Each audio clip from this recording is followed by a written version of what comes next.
You know that meme, emotional baggage?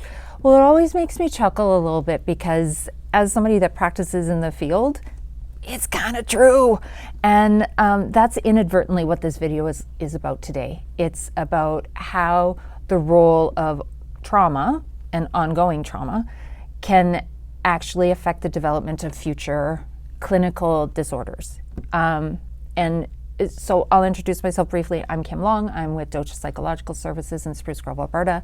As always, this is educational content. It's my views. I'm not doing a deep dive into the research on this one because otherwise it would be way too psychobabbly and defeats the purpose of actually sharing meaningful information. Sometimes we get lost in the academia of it all.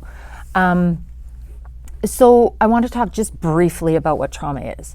Trauma is when, in my opinion, is when your system is overwhelmed to the point that you're helpless in that situation. You can't, your regular coping strategies don't work. And that can have significant impacts on how you view yourself, the world, other people.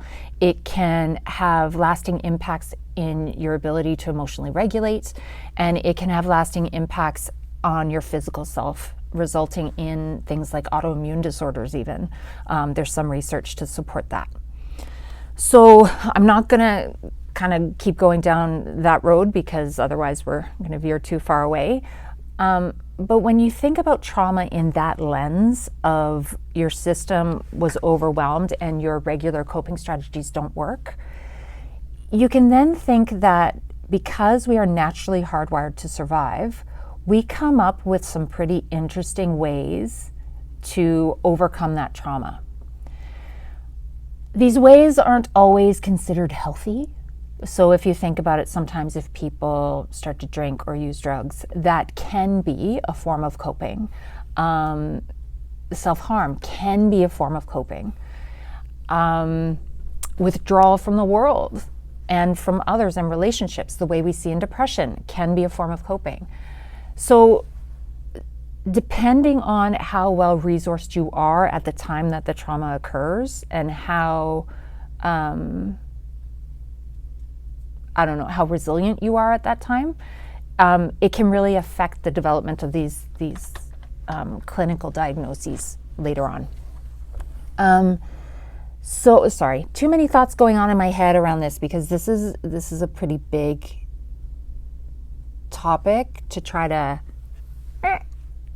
bring down. So when you think about complex trauma, let's go back to childhood. When you think about little ones that are exposed to traumatic environments, they're definitely vulnerable and helpless. They haven't yet been exposed to challenging situations on a more minor scale where they can learn resiliency and they can learn, hey, I can overcome this and I have the skills to do that. They're kind of pushed into the deep end of trauma and horribleness, if that's even a word. And so in order for them to cope, they have to almost twist their thinking so that they don't blame their caregiver, because if they do, they're losing probably the only resource they have. And you can imagine how that could have some long-term effects on how they view themselves, the world, their safety within it, their place in it, who they are, all of those things.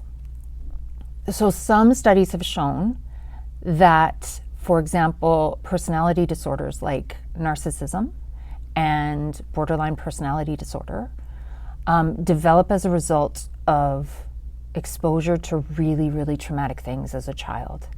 And it's, in a way, these become some not so healthy coping strategies or survival strategies for that child. And the thing is that as a child, those strategies may work for them, and that's why they keep using them. But as an adult or as a teenager, it's not so helpful, but they haven't learned any other ways. So in order to protect themselves and their psyche, they keep getting stuck in this pattern. Now, personality disorders, not my field of expertise. They fascinate me, but it isn't something that I work a lot with. So I will defer to the judgment of those that are better versed in it. But that's my basic rudimentary understanding of it, is that in a way it is a survival skill, even though we see it as being super destructive. Then if you think about something like, on an extreme end, dissociative identity disorder, that's where the person completely checks out. They have what's called alters, where there are different parts of the self that function at different times to keep the core, more vulnerable self protected, but they're unaware of each other because they dissociate. We all dissociate to a certain extent, just like we all exhibit signs of narcissism and borderline personality disorder in certain facets of our lives, depending on what's going on in the context. But dissociation shows up in a lot of other mental disorders as well, simply because what happens when our system is overwhelmed is sometimes it takes us out of it. So we don't feel like we're there anymore. We feel like we're in a dream. That's dissociation. And that shows up in PTSD. Just like in PTSD and some of the other trauma and stressor-related disorders, anxiety and depression can be there. And so again, if you think about it as this is a way that somebody's trying to cope, with PTSD, you see hypervigilance.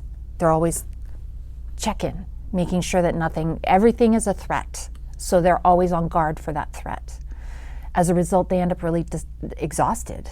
Their view of the world is that it's unsafe. Their view of themselves is that they can't be trusted, or that they couldn't handle it, and they beat themselves up for that. So there's a lot of shame. All of that kind of relates to depression. So you can see how depression can be a way of us figuring out, listen, if I just beat myself up, then I will monitor my own behavior so that I'm not ever under threat again. If I just stay quiet and small, and also if I'm exhausted, right? It's another way of coping that maybe we don't understand, or it's a way of indicating that the system is overwhelmed. Same with anxiety, same with anger, same with all of those things. It's a way of coping with trauma. Some in the field that I've talked with also say that there's a lot of overlap with ADHD. Not to say that everyone with ADHD has experienced trauma, but if you think about it, that ADHD is a problem, well, it's not really a problem of executive function. It's a problem of there's no filter on the stimuli coming in, because everything's coming in. Your system is constantly overwhelmed. So some of the ways that some of the behaviors that you see there can mimic trauma. So I don't know if I've actually answered the question about what's the role of trauma in the development of all of these other disorders. I think at the end of the day, if I really simplified it, in my opinion, it comes down to trauma affects the development of other clinical mental disorders, in that it can create some not as healthy ways of coping and surviving in our world. And those will show up in many different ways for many different people. And the way that it shows up for those people and how pervasive it is in their life and how much it shuts them down and creates issues for them, that's what can lead to the label of some sort of mental health disorder. So that was a really long-winded video just to get to that point, but thanks for sticking with me. So as always, if you have any questions, feel free to reach out to us. Like I said, it's a pretty big issue to try to get into a video that's less than 10 minutes. But hopefully it helps destigmatize some of it for some of you, and helps you maybe think about, what am I using this to cope with?